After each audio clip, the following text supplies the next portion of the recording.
اعوذ باللہ السمیع العلیم من الشیطان اللعین الرجیم بسم اللہ الرحمن الرحیم۔ سامعین گرامی، تمام مومنین مومنات، مسلمین مسلمات، تمام انسانوں کو سلام عرض ہے۔ سامعین گرامی، یہ مجلس، یہ تقریر جو کہ آپ او پی ٹی وی گلوبل امریکہ کے توسط سے ملاحظہ فرما رہے ہیں، کا موضوع ہجرت سے جہاد تک پر محیط ہے۔ ہم یہ سمجھنے کی کوشش کریں گے کہ ہجرت سے لے کر جہاد تک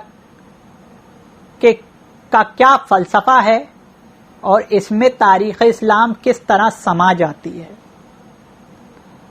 جب ہم تاریخ اسلام کی بات کرتے ہیں تو تاریخ اسلام تو اس دن سے شروع ہوتی ہے جس دن پروردگار عالم نے فرمایا تھا وَعَلَّمَ آدَمَ الْأَسْمَاءَ كُلَّهَا، ہم نے آدم کو تمام چیزوں کے نام سکھائے۔ سامعین گرامی، آدم علیہ السلام خدا کے خلیفہ مقرر ہونے جا رہے ہیں زمین پر۔ سب سے پہلے حضرت آدم علیہ السلام کو اللہ جنت میں بھیجتا ہے اور فرماتا ہے اس میں رہو، جو کھانا ہے کھاؤ، سوائے ایک درخت کے جس کے پاس نہ جانا۔ مگر شیطان کی چال کی وجہ سے اور بی بی حوا سلام اللہ علیہا کی عصمت، ان کی معصومیت، یہ دونوں پہلے انسان تھے، مکر و فریب تھا نہیں، اور شیطان تو مکر و فریب کا جو ہے وہ مظاہر تھا۔ تو بہرحال آدم علیہ السلام کو تو ڈائریکٹ وہ بہکا سکتا نہیں تھا کیونکہ آپ نبی تھے، آپ معصوم تھے، مگر بی بی حوا سلام اللہ علیہا اور دیگر اس نے ایسے واقعات بیان کرے کہ جس کی وجہ سے جس کا انجام یہ ہوا کہ وہ پھل کھایا گیا اور حضرت آدم علیہ السلام نے ہجرت کری جنت سے لے کر عرش تک۔ یہ کائنات کی پہلی ہجرت تھی، اور اس ہجرت میں حضرت آدم علیہ السلام خوش ہو کر نہیں اتر رہے تھے بلکہ غم زدہ ہو کر اتر رہے تھے۔ سامعین گرامی، ہجرت ہجر سے نکلا، اور ہجر کا مطلب ہوتا ہے جدائی۔ اس دنیا کی شروعات ہوئی ہجرت سے، اور ہجرت میں حضرت آدم علیہ السلام کا سب سے پہلا آنسو زمین پر گرا، گویا کہ کائنات کی شروعات بھی رونے سے ہوئی، عزاداری سے ہوئی، ہجرت سے ہوئی۔ حضرت آدم علیہ السلام زمین پر آئے، کہا جاتا ہے 500 سال تک روتے رہے، دور چلتا رہا، انبیاء آتے رہے، تہذیب انسانی جوان ہوتی رہی، آدم سے اخنوق تک، اخنوق سے لے کر نوح علیہ السلام کا دور آیا، اور نوح علیہ السلام نے تبلیغ شروع کی، لوگوں نے نہیں مانی، ان کے لیے ماحول کو تنگ کر دیا۔ سامعین گرامی، جب جب ماحول تنگ ہوگا رہبر ہجرت کرے گا۔ حضرت نوح علیہ السلام نے کشتی بنائی اور ہجرت کی، یہاں تک کہ ساری کائنات غرق ہو گئی، ساری دنیا غرق ہو گئی، اور جو نوح علیہ السلام کے ساتھ تھے وہ مہاجرین ایک جگہ سے دوسری جگہ چلے گئے۔ یہی ہجرت حضرت ابراہیم علیہ السلام خلیل اللہ رسول اکرم صلی اللہ علیہ وآلہ وسلم کے جد امجد نے کی، اپنی ایک زوجہ کے ساتھ، کہ جس کا نام ہی ہاجرہ ہو گیا، یعنی ہجرت کرنے والی۔ اس ہاجرہ نے جس مقام پر ورود کیا اس مقام کو جدہ کہتے ہیں، جدہ دادی کو کہتے ہیں، اور یہاں عربوں کی دادی یعنی حضرت ابراہیم علیہ السلام کی بیوی ہاجرہ سلام اللہ علیہا تشریف لائی تھیں، اور آج بھی وہ جدہ علاقہ شہر موجود ہے۔ ادھر تہذیب شروع ہوئی، یہاں تک کہ حضرت اسماعیل علیہ السلام کی اولاد میں سے ایک خوبصورت اور خوبصیرت شخص رسول اللہ صلی اللہ علیہ وآلہ وسلم، حضرت محمد صلی اللہ علیہ وآلہ وسلم خدا کے آخری رسول نبی محبوب تشریف لائے۔ لوگوں کا رویہ روایتی ہی تھا، اور یہاں تو رہبر تشریف لاتا تھا لوگوں کے بھلے اور ان کو تعلیم دینے کے لیے، مگر جس طرح پہلے رویہ چلا آ رہا تھا، کلو شئین یرجع الی اصلہ، ہر چیز اپنی اصل کی طرف لوٹتی ہے، یہ ہوا کہ رسول اللہ کی امن سے بھرپور تبلیغ کو بھی جہالت کا انبار اٹھانے والے جاہلین برداشت نہ کر سکے، اور رسول اللہ صلی اللہ علیہ وآلہ وسلم کے لیے گھیرا تنگ کر دیا، اور آپ کے قتل کے اقدام کے در پہ ہو گئے، یہاں تک کہ آپ کے قتل کی سازش رچائی۔ آپ نے پہلے صحابہ کرام کو ہجرت کرنے کا حکم دیا، اور پھر آپ خدا کے حکم سے ہجرت کر گئے۔ یہ رسول خاتم صلی اللہ علیہ وآلہ وسلم کی ہجرت تھی۔ سامعین گرامی، اس ہجرت کے بعد رسول اللہ صلی اللہ علیہ وآلہ وسلم تشریف لاتے ہیں انصار میں۔ سامعین گرامی، انصار ناصر کی جمع ہے، ناصر کہتے ہیں مدد کرنے والے کو، یعنی کہ مدینے کے وہ لوگ جنہوں نے رسول اللہ صلی اللہ علیہ وآلہ وسلم کو یہ اعتماد دلایا کہ ہم آپ کے ساتھ ہیں، ہمارا جینا مرنا آپ کے ساتھ ہے، آپ جو کہیں گے ہم کریں گے، ہم آپ پر اپنی جان نچھاور کریں گے، نثار کریں گے۔ ان انصار کے بھروسے حضرت رسول کریم صلی اللہ علیہ وآلہ وسلم نے مدینہ ہجرت کی۔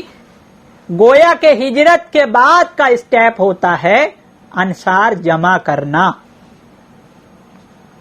اور پھر جب انصار جمع کر لیے تو اللہ کا حکم آتا ہے جہاد کرنا۔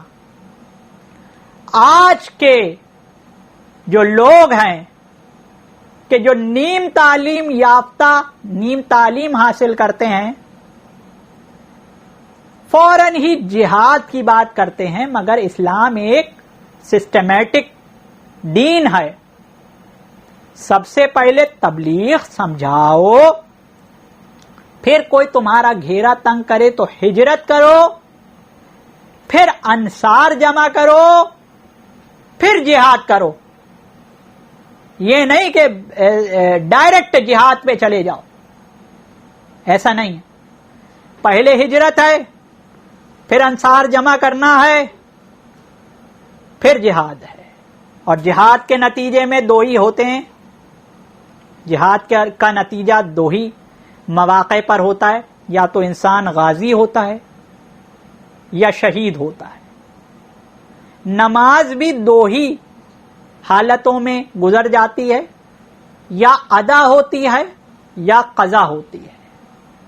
ایک مولوی صاحب یہ بیان کرتے ہیں، بیان کیا، وہ کوشش کرتے ہیں امام حسین ابن علی علیہ السلام پر اعتراض کرنے کی، کہ اگر کوئی شخص کہتا ہے کہ جب دین پر مصیبت آئی تو حسین اٹھا یزید کا قلعہ قمع کرنے کے لیے، یزید کو شکست دینے کے لیے، یزید کے نظریے کو شکست دینے کے لیے اٹھا، تو علی کا لال اٹھا۔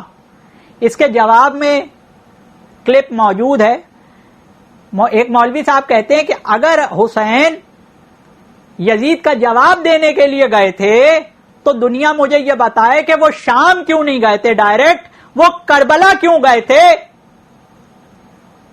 تو اس کا جواب جب ملتا جب وہ اپنی تعلیم کو مکمل کرتے اور اسلام کو باریک بینی سے پڑھتے. سب سے پہلے ہجرت ہوتی ہے جو امام حسین علیہ السلام نے کری. سب سے پہلے مدینے سے مکے گئے, پھر مکے سے گئے وہ کوفہ, کربلا, انصار جمع کرنے.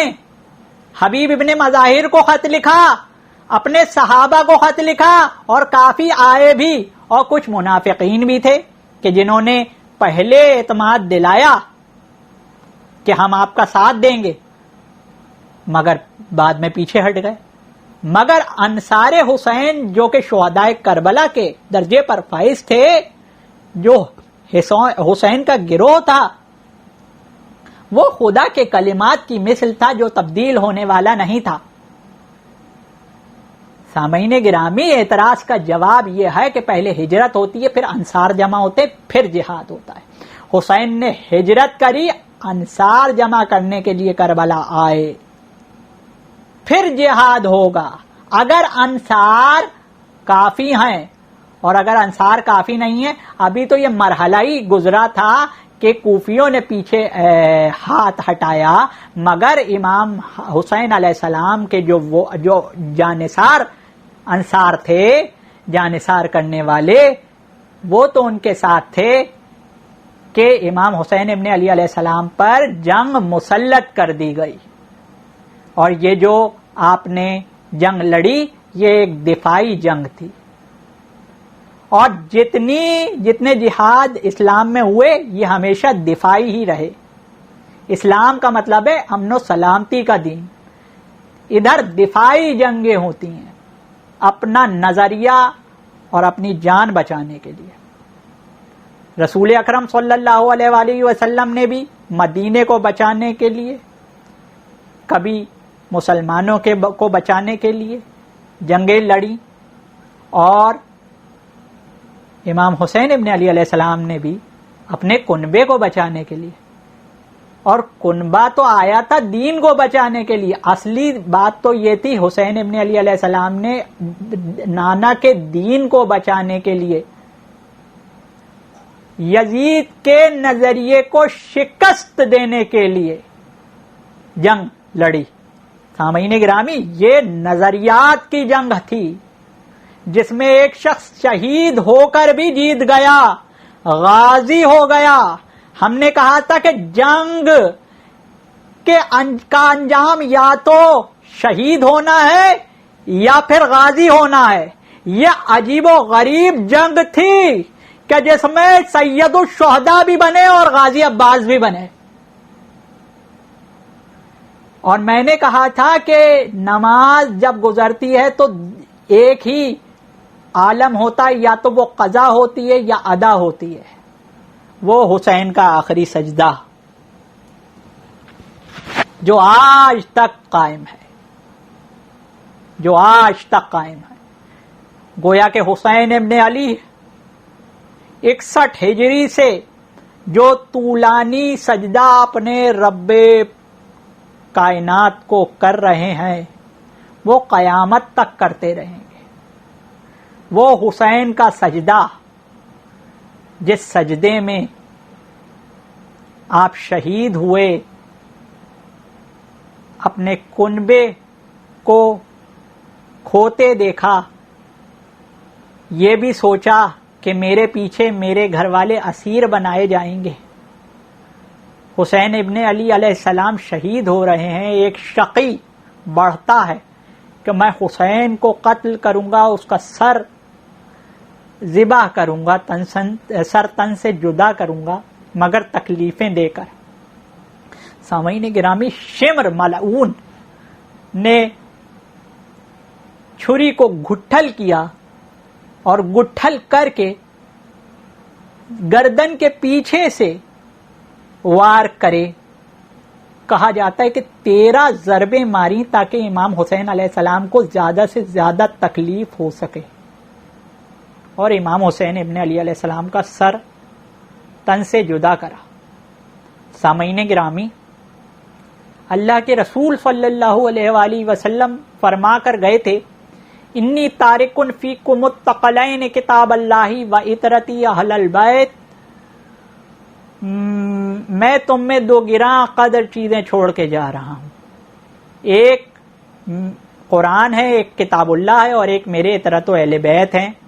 یہ دونوں ہرگز جدا نہیں ہوں گے یہاں تک کہ میرے پاس حوض کوثر پر آ جائیں۔ سامعین گرامی، اس روایت، اس حدیث کو اگر غور سے سمجھیں تو آپ کو سمجھ میں آئے گا کہ قرآن اگر پہاڑ پر ہے تو اطرت پہاڑ پر ہے، قرآن اگر دریا میں ہے تو اطرت دریا میں ہے، قرآن اگر خشکی پر ہے تو اطرت خشکی پر ہے، قرآن جہاں جہاں ہے اطرت وہاں وہاں ہے۔ ایک جنگ میں قرآن نیزوں پہ آیا، دوسری جنگ میں حسین کا سر نیزے پہ آیا، کیونکہ رسول اللہ نے کہا تھا جہاں جہاں قرآن ہے وہاں وہاں میری اطرت ہے۔ اب یہ نیزے پہ جب حسین ابن علی علیہ السلام کا سر آیا تو پھر زید بن ارقم رضی اللہ تعالی عنہ سے روایت ہے، شواہد النبوت اہل سنت کی کتاب ہے، ملا جامی رحمت اللہ علیہ نے لکھی ہے۔ تو اس کتاب میں زید بن ارقم رضی اللہ تعالی عنہ سے روایت ہے کہ امام حسین ابن علی علیہ السلام کا سر نیزے پر قرآن کی تلاوت فرما رہا تھا۔ سامعین گرامی، یہ ظاہر کر رہا تھا کہ اللہ نے جو فرمایا ہے کہ اللہ کی راہ میں جو قتل ہو جائیں ان کو مردہ نہ سمجھو، بلکہ وہ زندہ ہیں، اپنے رب کی طرف سے رزق لے رہے ہیں۔ ہر چیز کی تمثیل جب انسانوں نے دیکھ لی تو اس شہید کی زندگی کی بھی تمثیل ضروری تھی، جو حسین ابن علی علیہ السلام نے نیزے پر آ کر قرآن کی تلاوت کر کے دکھائی کہ شہید کیسے زندہ ہے، شہید کیسے زندہ ہے۔ سامعین گرامی، آج یزید کا نام لیوا کوئی نہیں ہے، اور اگر کوئی اس کی وکالت کرتا بھی ہے تو وہ کھلے عام یہ نہیں کہتا کہ میں ساتھی اور لشکر یزید میں ہوں، یعنی کہ یزید کے ماننے والے بھی دل میں شرم محسوس کرتے ہیں اور شرم کے ساتھ چھپ چھپ کر اپنا فریضہ ادا کرتے ہیں، جبکہ حسین کے ماننے والے کھل کھل کر حسین کا ذکر کرتے ہیں۔ حسین کے ذکر میں کوئی تفریق نہیں ہے، کوئی فرقہ نہیں ہے، کوئی مسلک نہیں ہے، بلکہ ہر مسلک، ہر طبقہ، دین اسلام سے تعلق رکھنے والا ہر طبقہ، یہاں تک کہ دیگر ادیان سے تعلق رکھنے والے بھی طبقات حسین ابن علی علیہ السلام کو اپنا رہبر اور رہنما تسلیم کرتے ہیں اور ان کی شہادت پر خراج تحسین پیش کرتے ہیں۔ انا للہ و انا الیہ راجعون۔